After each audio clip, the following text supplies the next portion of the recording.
Hello and welcome back to Study Center. I hope you all are doing well.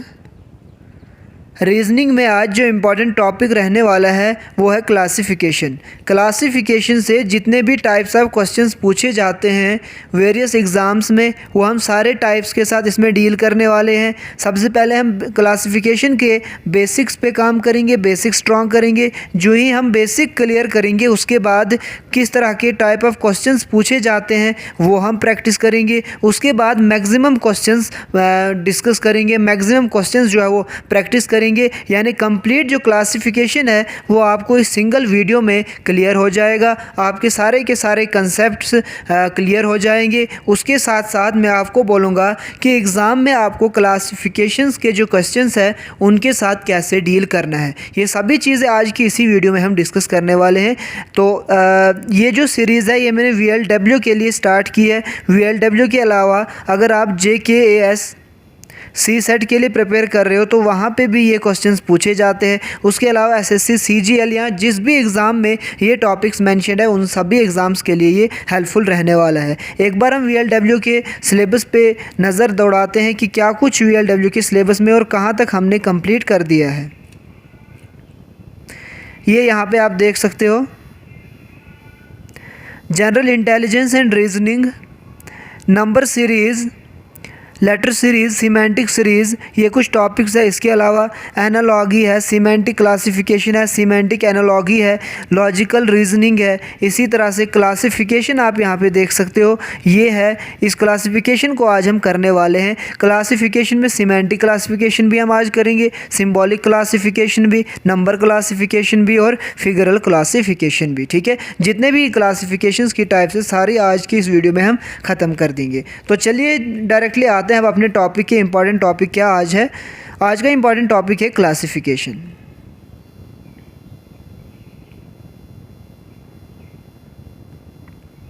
Classification सबसे पहले कितने types की होती है, किस तरह से होती है? देखिए, जब क्लासिफिकेशन की बात आती है मेजरली 4 टाइप्स ऑफ क्लासिफिकेशंस होती है। ठीक है, सबसे पहले अगर मैं टाइप की बात करूं जो क्लासिफिकेशन में आती है वो आती है सीमेंटिक क्लासिफिकेशन। इसी तरह से दूसरे नंबर पे जो क्लासिफिकेशन की टाइप होती है वो होती है सिंबॉलिक क्लासिफिकेशन। इसके अलावा सिंबॉलिक के अलावा होता है नंबर क्लासिफिकेशन और फिर लास्ट पे होती है फिगरल क्लासिफिकेशन।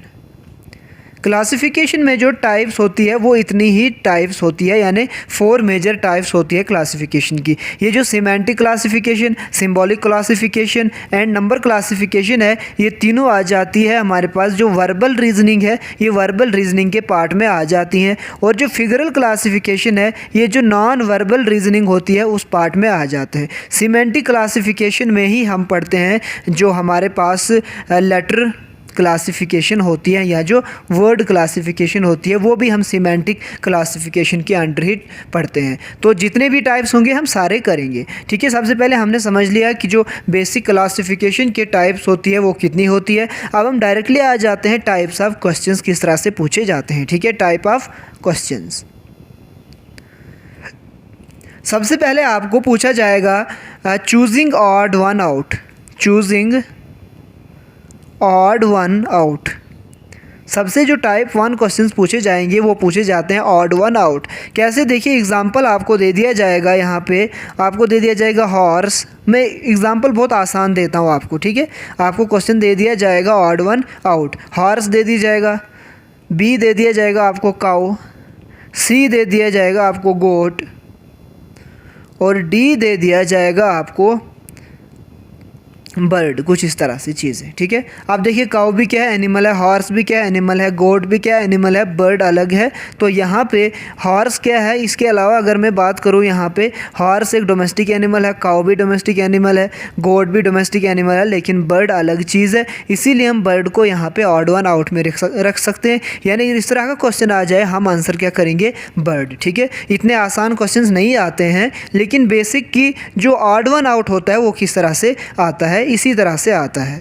इसके अलावा ऑड वन आउट में आपको दे दिया जाएगा जैसे ए होगा, ई होगा, आई होगा और एफ होगा। ठीक है, ये ए ऑप्शन है, ये बी है, ये सी ऑप्शन होगा और ये डी ऑप्शन होगा। देखिए ए भी वावल, ई भी वाविल, आई भी वाविल, लेकिन एफ वाविल नहीं है। ठीक है, तो इस तरह से भी आपको क्वेश्चंस दिए जा सकते हैं। इसी तरह से अगर एक और टाइप के क्वेश्चंस जो पूछे जाते हैं, जैसे थोड़े से अगर एडवांस लेवल की हम बात करें, L N J R T P N P के रखते हैं यहाँ पे, और D part F H D. यहाँ पे हमें फाइंड करना है ऑड वन आउट। ठीक है, अब देखिए जो एल और एन के दरमियान डिफरेंस है, एल और एन में कितना, एल एम एन 2 का डिफरेंस है। ठीक है, यानी एल और एन में +2 किया है। ठीक है, इसी तरह से, और एल और जे में कितने का डिफरेंस है, 3 का डिफरेंस है। यानी यहाँ पे हमारे पास क्या किया गया है, एल और एन में 2 का डिफरेंस है, एल और जे में कितने का डिफरेंस है, 3 का डिफरेंस है। ठीक है, यानी पहले में +2 किया है, दूसरे में +3 किया है ए पार्ट में। ठीक है, ए ऑप्शन में हमने देखा एल में पहले +2 किया, फिर एल में +3 किया। आर की अगर हम यहाँ पे बात करें, सॉरी एल में -2 किया है, कितना किया है, -2। मैं दोबारा से इसको समझाता हूँ आपको। यहाँ पे एल एन जे ये है ए पार्ट, दूसरा पार्ट है are T P, third part है एन पी के, डी पार्ट है एफ एच डी। ठीक है, देखिए यहाँ पे मैंने आपको पहले ही बोला था, आपको जो पोजीशनल वैल्यू है वो हमेशा याद होनी चाहिए। एल की जो पोजीशनल वैल्यू है वो कितनी होती है, आप मुझे ये बताइए सबसे पहले। एल की जो पोजीशनल वैल्यू होती है वो होती है 12। ठीक है, एन की पोजीशनल वैल्यू क्या होती है, एन की पोजीशनल वैल्यू क्या होती है, एन की होती है 14। कितनी होती है, 14। और जे की कितनी होती है, फॉरवर्ड काउंटिंग में बोल रहा हूँ, ये जे की जो होती है वो होती है 10। ठीक है, यहाँ तक कोई प्रॉब्लम कुछ? पोजीशनल सॉरी, पोजीशनल वैल्यू आपको हमेशा याद होनी चाहिए। ठीक है, अब आर और टी की हम यहाँ पे अगर बात करें, आर की पोजीशनल वैल्यू क्या होती है, 18। टी की पोजीशनल वैल्यू क्या होती है, 20। पी की पोजीशनल वैल्यू क्या होती है, पी की जो पोजीशनल वैल्यू होती है वो होती है 16। ठीक है, अब देखिए फ़िलहाल हम इनमें ही रिलेशन ढूंढेंगे। एल के बाद एन किया है, यानी प्लस कितना किया है, 2। फिर एल से जे गए हैं, यानी माइनस कितना किया है, 2। यानी पहले में +2 और -2 किया है। आर की जो पोजीशनल वैल्यू है वो कितनी है, 18 है। टी की कितनी है, 20 है, तो पहले में क्या किया है, +2 किया है। आर की पोजीशनल वैल्यू क्या है, अगेन 18 है। पी की क्या है, 16 है, तो -2 किया है। यानी यहाँ पे हमें समझ आ रहा है सीरीज़ में +2 और -2 का पूरा खेल है, पूरा कॉन्सेप्ट है। अब देखिए हमें देखना है यहाँ पे एन की पोजीशनल वैल्यू क्या होती है। अब मैं लिखूँगा नहीं, अब मैं डायरेक्टली बोलूँगा आपको। एन की पोजीशनल वैल्यू क्या होती है, आप ज़रा मुझे बताइए, कमेंट बॉक्स में लिख लीजिएगा एक बार। एन की प्लेस वैल्यू अभी मैंने आपको बोला 14 होती है। पी की प्लेस वैल्यू क्या होती है, 16 होती है। ठीक है, एन और पी में कितना डिफरेंस हो गया, 2 का डिफरेंस हो गया। अब एन और के में 3 का डिफरेंस होना चाहिए। एन की प्लेस वैल्यू कितनी होती है, 14 होती है। के की प्लेस वैल्यू कितनी होती है, 16 होती है। कितनी होती है, 16। तो आप खुद ही देखिए, आप यहाँ पे खुद ही चीज़ों को एनालाइज कीजिए। एन और के में कितने का डिफरेंस हो जाता है, 3 का डिफरेंस हो जाता है। कितने का, 3 का। एन और पी में 2 का डिफरेंस है, लेकिन अगर हम एन और के की बात करें, यहाँ पे 3 का डिफरेंस आ जाता है। इसमें 2 का डिफरेंस, इसमें 2 का डिफरेंस, लेकिन इसमें +2 -3 किया, यानी एन और पी में डिफरेंस कितना है, +2 का। इसी तरह एन और के में कितना डिफरेंस है, -3 का। तो यहाँ पे ये थोड़ा अलग दिख रहा है। चलिए अगला भी चेक कर लेते हैं हम। एफ और एच में अगेन कितने का डिफरेंस है, 2 का डिफरेंस है। एफ और डी में कितने का डिफरेंस है, अगेन -3 का डिफरेंस है। तो यहाँ पे जो राइट आंसर हो जाएगा वो हो जाएगा ऑप्शन नंबर सी। तो इस तरह के क्वेश्चंस आपसे पूछे जा सकते हैं एग्ज़ाम में। इस टाइप के क्वेश्चंस भी आपसे पूछे जाते हैं, और हम आगे देखेंगे कि इस टाइप के क्वेश्चन आपसे पूछे जा सकते हैं। एक और टाइप ऑफ क्वेश्चन है जो पूछे जाते हैं। आपको क्वेश्चन दे दिया जाएगा, choose the odd pair, choose the odd pair, ये आपसे पूछा जाएगा। आपको क्वेश्चन दे दिया जाएगा ब्रॉड, वाइड, ठीक है।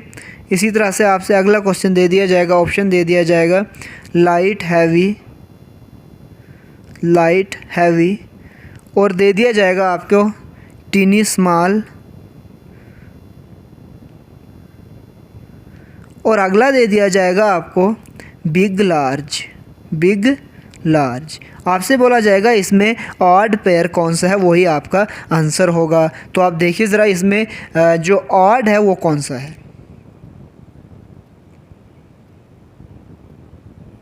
देखिए ब्रॉड और वाइड दोनों आपस में क्या है, साइनोनियम्स है, ठीक है। लाइट एंड हैवी, यानी लाइट हो गया हल्का और हैवी हो गया भारी, क्या ये आपस में साइनोनियम्स है? नहीं, ये अपोजिट है, और अपोजिट को हम क्या बोलते हैं, एंटोनियम्स। टिनी और स्मॉल ये भी क्या है, आपस में साइनोनियम्स है। टिनी भी छोटा ही होता है और स्मॉल भी क्या होता है, छोटा। बिग भी बड़ा, लार्ज भी बड़ा, तो ये भी क्या आ गया, साइनोनियम्स।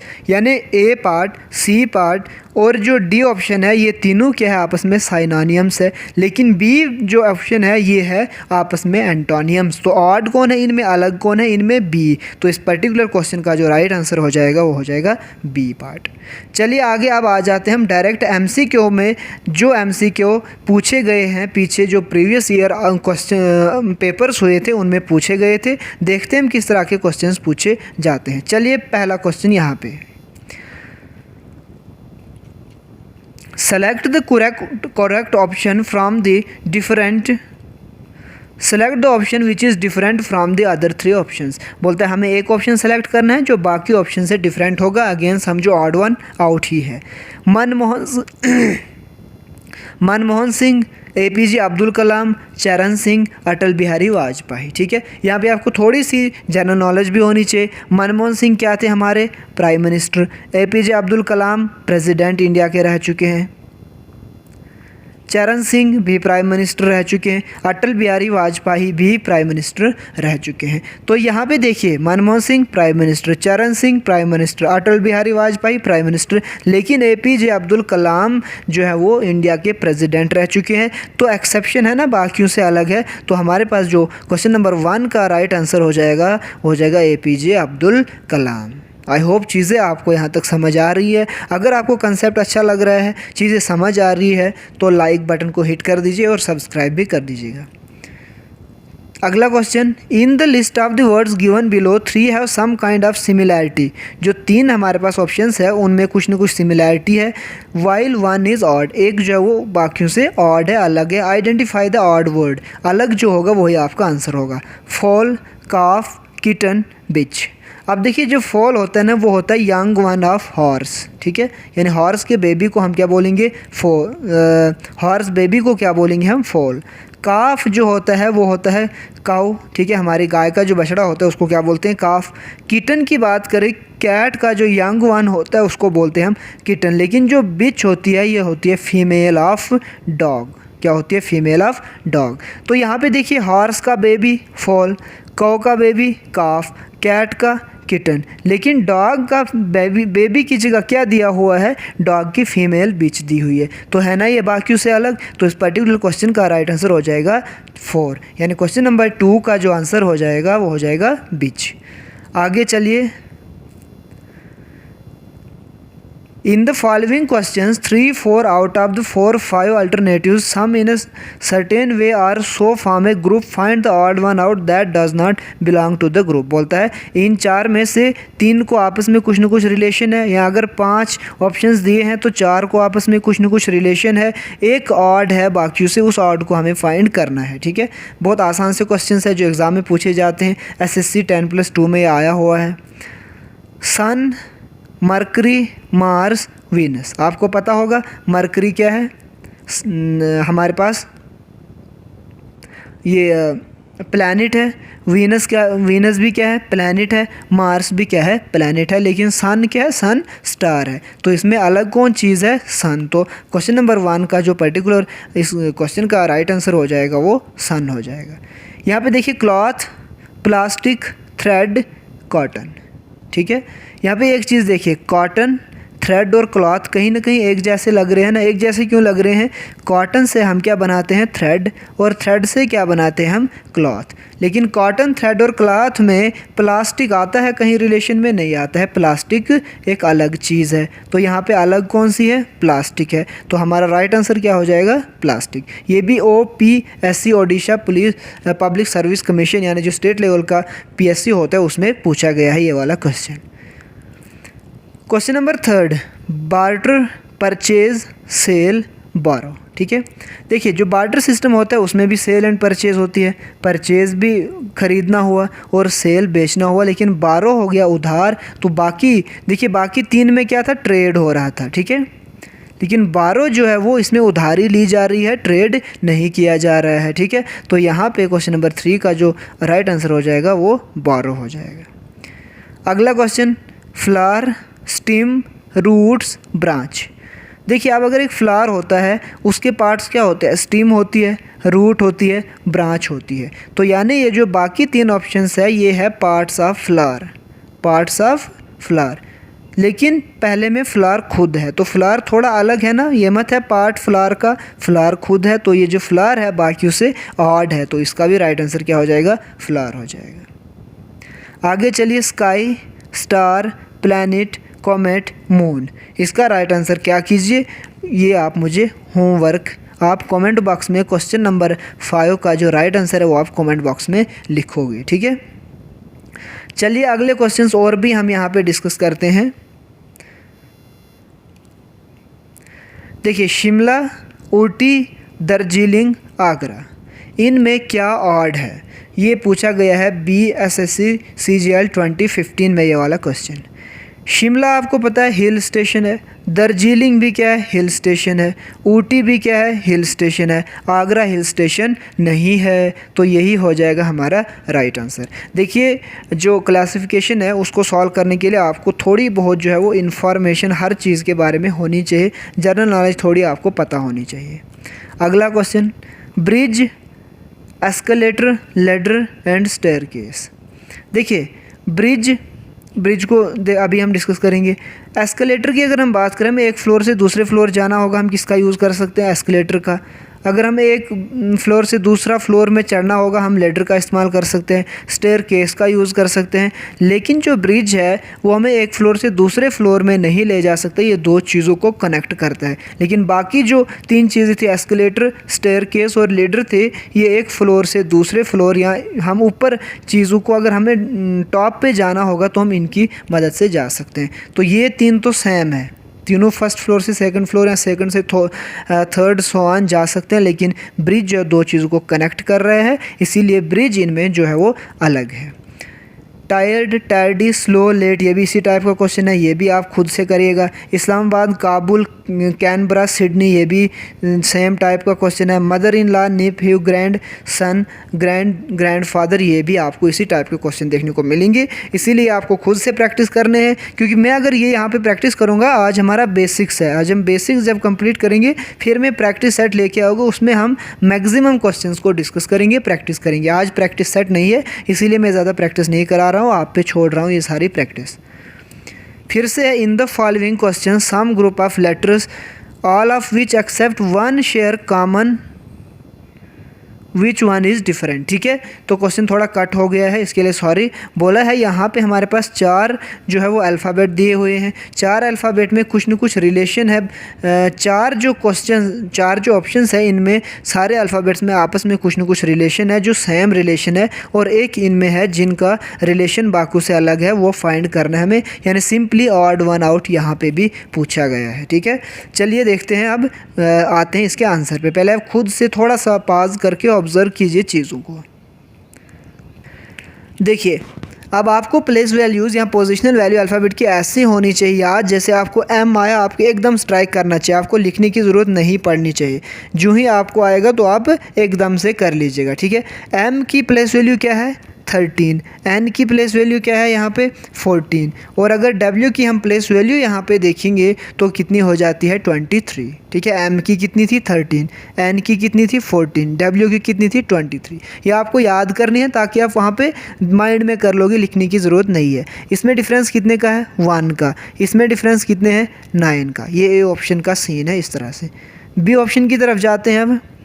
ओ है हमारे पास, ओ की प्लेस वैल्यू क्या है आप ये बोले मुझे, 15 है ओ की प्लेस वैल्यू। ठीक है, ओ के बाद दूसरा ऑप्शन क्या है पी, और पी की जो पोजिशनल वैल्यू है वो कितनी है 16 है। पी के बाद क्या है वाई, और वाई की जो प्लेस वैल्यू है वो है 25। यहाँ पे भी हमने देखा 15 के बाद 16 1 का डिफरेंस, 16 के बाद 9 का डिफरेंस यानी 25। तो हमने ए और बी ऑप्शन में क्या देखा, पहले में 1 का डिफरेंस है +1, फिर +9, यहाँ पे भी +1 और +9।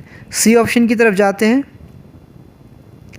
सी ऑप्शन में क्या है JKT, जे की जो प्लेस वैल्यू है वो क्या है, जे की प्लेस वैल्यू है 10, के की प्लेस वैल्यू है 11, और टी की जो प्लेस वैल्यू है वो कितनी है 20। अगेन 10 और 1 11, 11 और 20 कितना हो गया 10 और 11 में कितने का डिफरेंस 1 का, और 11 और 20 में कितने का डिफरेंस 9 का, और दोनों क्या किए गए हैं तीनों में प्लस, यानी ए में बी में और सी में सिमिलैरिटी देखने को मिली। चलते हैं डी की तरफ। GHO, जी की प्लेस वैल्यू क्या है, यहाँ पोजिशनल वैल्यू क्या है 7 है। एच की प्लेस वैल्यू क्या है 8 है। ओ की प्लेस वैल्यू क्या है 15 है। यहाँ पे देखिए 7 और 8 में कितने का डिफरेंस 1 का, 8 और 15 में कितने का डिफरेंस 7 का।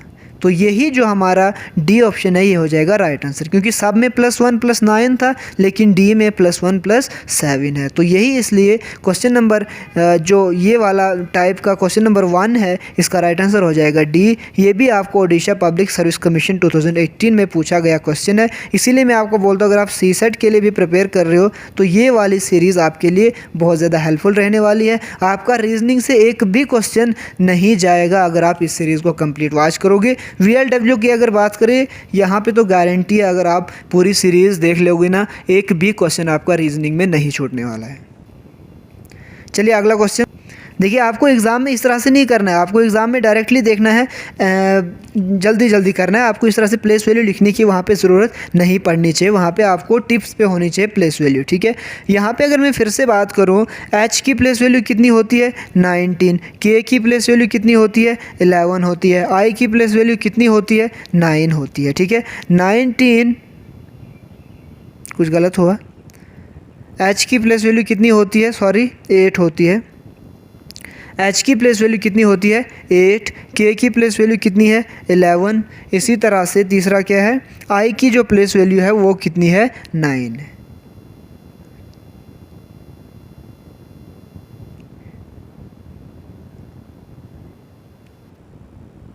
ठीक है, पहले ये वाला क्वेश्चन कर लेते हैं क्योंकि ये तो बाद में है, पहले हम ये वाला कर लेंगे। ठीक है,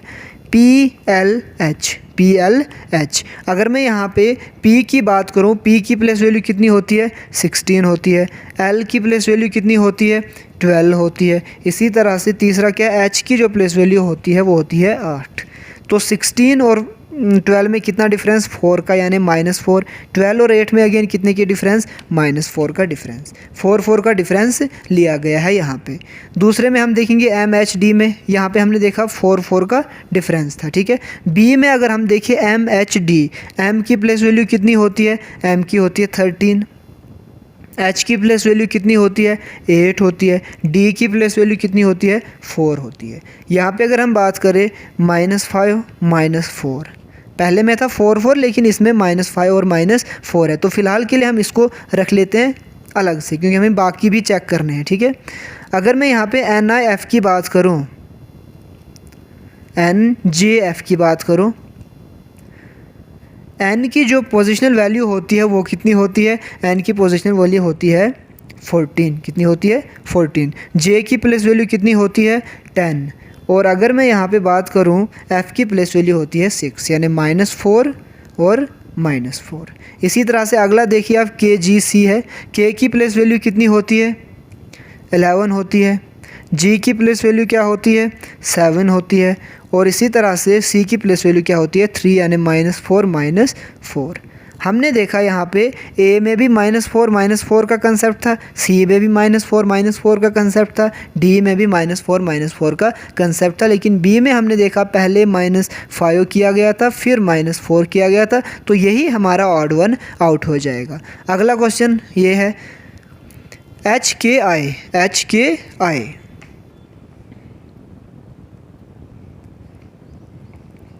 ये देखिए H और K में कितना डिफरेंस है, HIJK 3 का डिफरेंस है। अब मैं पोजीशन वैल्यू को नहीं ले रहा हूँ, 3 का डिफरेंस है। I और K में कितने का डिफरेंस है, 2 का डिफरेंस है। देखिए IJK 2 का डिफरेंस है, लेकिन -2 का डिफरेंस है। ठीक है, देखिए HIJK है ना +3, तो पहले इसको किया गया है +3। फिर K को जब हम -2 करेंगे यानी IJK -2 आ गया हमारे पास यहाँ पे, तो डिफरेंस क्या निकल रहा है, +2 -3 दिख रहा है हमें पहले में। ठीक है, चलिए आगे दूसरा ऑप्शन हम यहाँ पे चेक करने की कोशिश करते हैं। UVWX फिर से +3 और VWX -2, ये भी ठीक जा रहा है यहाँ पे दूसरा ऑप्शन भी। तीसरे ऑप्शन की अगर हम यहाँ पे बात करें, हाँ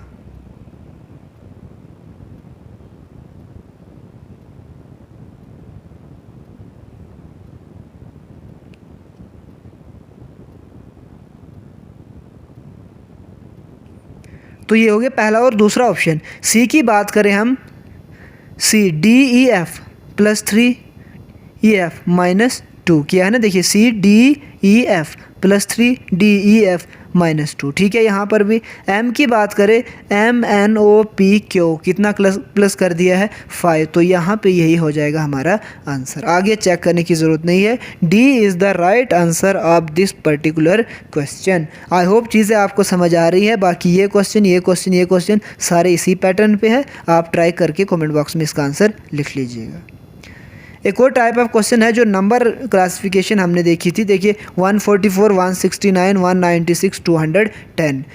आपको मैंने बोला था सबसे पहले रीजनिंग स्टार्ट की थी उसी दिन आपको एक प्लेस वैल्यूज़ पता होनी चाहिए, हर एक अल्फ़ाबेट की, या पोजिशनल वैल्यूज़ हम उनको बोलेंगे।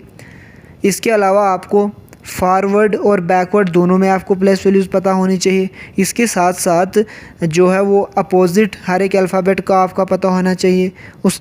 उसके बाद मैंने आपको बोला था टेबल्स आपको याद होने चाहिए, कैलकुलेशन फास्ट होती है इससे।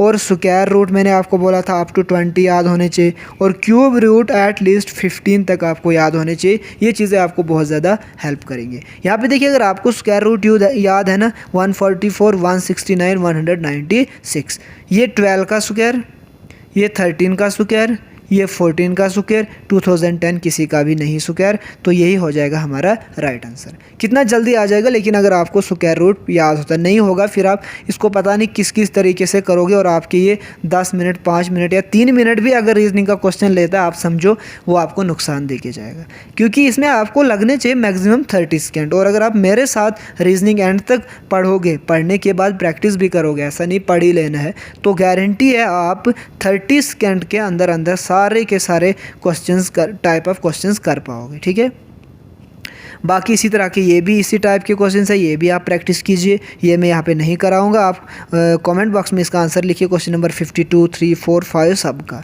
क्योंकि पैटर्न सेम ही है, ये प्रैक्टिस है खाली। एक और टाइप ऑफ यहाँ पे क्वेश्चंस हम देख लेंगे। देखिए पेन, स्टेशनरी, अर्थ, मून, सन, स्टार, पेंटर, आर्टिस्ट। देखिए पेन किसका पार्ट है, स्टेशनरी का। सन क्या है, स्टार है। पेन स्टेशनरी में आ जाता है। सन क्या है, स्टार है। पेंटर क्या है, आर्टिस्ट है। लेकिन अर्थ और मून तो बिल्कुल अलग चीज़ है। क्या अर्थ मून है, नहीं है। क्या मून अर्थ है, नहीं। क्या अर्थ के अंदर मून आता है, नहीं। मून के अंदर अर्थ आती है, नहीं आता है। तो ये हो गया हमारे पास एक और टाइप के क्वेश्चंस। इस पर भी बहुत से ये प्रैक्टिस क्वेश्चंस मैंने रखे हैं, ये भी आप ज़रूर सॉल्व कीजिएगा, ये वाले। ठीक है, एक बार स्क्रीनशॉट ले लीजिए, उसके बाद आप इनको प्रैक्टिस करिएगा। चलिए अगला क्वेश्चन। अब देखिए जो मैंने आपको बोला था टाइप 2 रीजनिंग की, वो मैंने आपको बोला था नॉन वर्बल। और नॉन वर्बल में कौन सी रीजनिंग आती है, फिगरल रीजनिंग, फिगरल क्लासिफिकेशन। तो इस फिगरल क्लासिफिकेशन में किस तरह के क्वेश्चंस आते हैं, इसमें भी ऑड वन आउट ही आता है, तो हम इसको अब यहाँ पे प्रैक्टिस करने वाले हैं।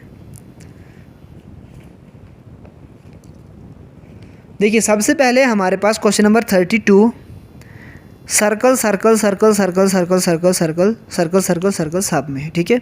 यानी एक बड़ा सर्कल है, उसके साथ में एक स्मॉल सर्कल है, ठीक है। सब में है, चारों में है, दोनों सर्कल और सर्कल में बीच में लाइन, ठीक है।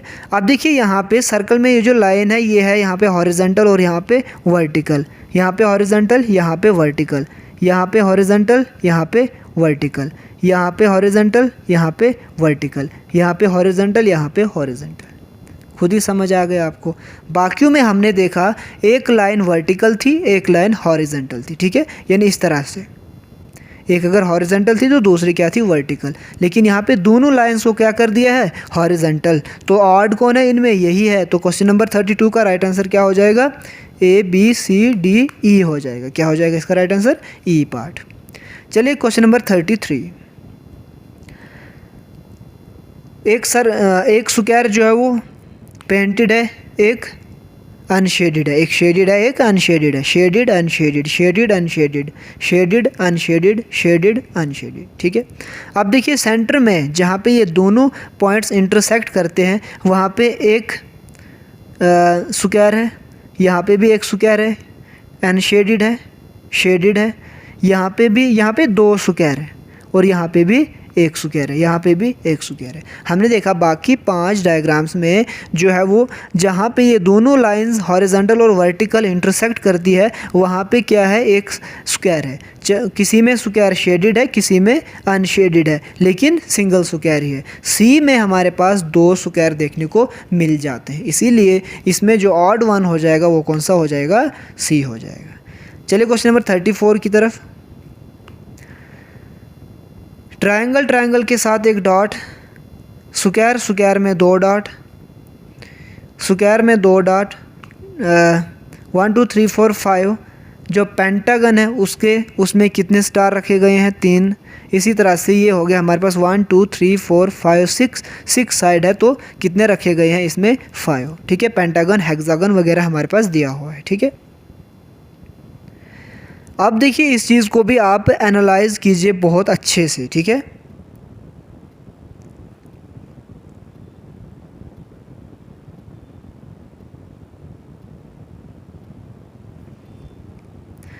यहाँ पे साइड्स कितने हैं, 3, डॉट्स कितने हैं, 1, डिफरेंस कितना निकला, 2।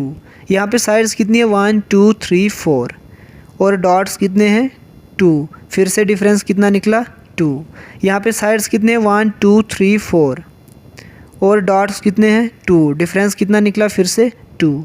यहाँ पे साइड्स कितने हैं, 1 2 3 4 5। ये पेंटागन है तो डॉट्स कितनी है इसमें, 3। फिर से डिफरेंस कितना निकला, 2। इसमें साइड्स कितनी है, 1 2 3 4 5 6, यानी ये हेक्सागन है। और इसमें डॉट्स कितने, 1 2 3 4 और 5 और डिफरेंस कितना आया यहाँ पे, 1। अगर सब में अगर डिफरेंस 2 2 2 2 आया तो इसमें कितना आया, 1 आया। तो यही हमारे पास क्या हो जाएगा, राइट आंसर। चलिए अगला क्वेश्चन एक और देख लेते हैं, फिर आप बाकी प्रैक्टिस कर लेना। Cross cross cross cross cross सब में, इसमें भी क्रॉस क्रॉस, इसमें भी क्रॉस क्रॉस, इसमें भी क्रॉस क्रॉस, इसमें क्या है, क्रॉस के साथ प्लस है। तो ये है थोड़ा अलग बाकियों से। एक और क्वेश्चन देख लेते हैं। ये देखिए हर एक में क्या है, एरो इस तरह से है, इसमें भी है, इसमें भी है, इसमें भी है, इसमें भी है, ठीक है। और हर एक में जो एक लाइन है उसके दोनों साइड्स में डॉट है या शेडेड है इस तरह से, ठीक है। अब देखिए यहाँ पे हमें यहाँ पे भी 2 साइड दिख रहे हैं, यहाँ पे भी, यहाँ पे भी, यहाँ पे भी और यहाँ पे भी, ठीक है, सेम ही दिख रहा है। अब हम देखेंगे इसकी ये वाली जो साइड है क्या ये किस साइड है, ठीक है, क्योंकि बाकी चीज़ों से हमें अभी तक पता नहीं चला। हमने देखा ये वाली जो साइड है ना वो डॉटेड साइड के साथ में है ना, इस तरह से ये है। यहाँ पे देखिए जिस साइड डॉट है उसी साइड से झुका हुआ है, यहाँ पे भी जिस साइड डॉट है उसी साइड झुका हुआ है, डॉट है उसी साइड झुका हुआ है, डॉट है उसी साइड झुका हुआ है। लेकिन यहाँ पे ये जो झुका हुआ है ना डॉट तो अपोजिट साइड है। तो राइट आंसर क्वेश्चन नंबर 36 का क्या हो जाएगा, बी। अगला क्वेश्चन नंबर 37 ये आपके लिए होमवर्क है क्योंकि आसान सा क्वेश्चन है। फिर ये आगे जितने भी क्वेश्चन है क्वेश्चन नंबर इसको मैं 40 नाम दे देता हूँ और उसको क्वेश्चन नंबर 41, ताकि आप इनका जो है वो आंसर करके मुझे कमेंट में आंसर लिख के भेजोगे, ठीक है। तो ये था ओवरऑल क्लासिफिकेशन से जितने भी टाइप ऑफ क्वेश्चंस बन सकते थे वो हमने कंप्लीट किए। हमारा जो है वो आज अराउंड 40 to 50% जो सिलेबस है वो कंप्लीट हो गया है रीजनिंग का VLW के लिए, और 10 मैक्सिमम 15 डेज़ और लगेंगे, आपका जो VLW का सिलेबस है वो कंप्लीट हो जाएगा। उसके बाद हम मैथ स्टार्ट करेंगे, और मैथ को हम अगर एग्ज़ाम डेट वगैरह आए फिर हम 10 डेज़ के अंदर अंदर उसको कंप्लीट कर देंगे। अगर एग्ज़ाम डेट्स नहीं आई फिर हम उसमें भी 20 डेज़ के आसपास मैथ्स की जितना भी जो भी पोर्शन है वो कंप्लीट करेंगे। उसके अलावा जो बाकी GS के पोर्शन है, GK special reference, Jammu and Kashmir, computer वगैरह, उसमें मैं 2 से 3 आवर्स का मैराथन सेशन लेके आऊँगा, उसमें सारे कंसेप्ट क्लियर करने की कोशिश करेंगे। तो आज की वीडियो में इतना ही रखते हैं, मिलते हैं नए वीडियो में नए टॉपिक के साथ। तब तक के लिए अपना ख्याल रखिएगा। Thank you so much.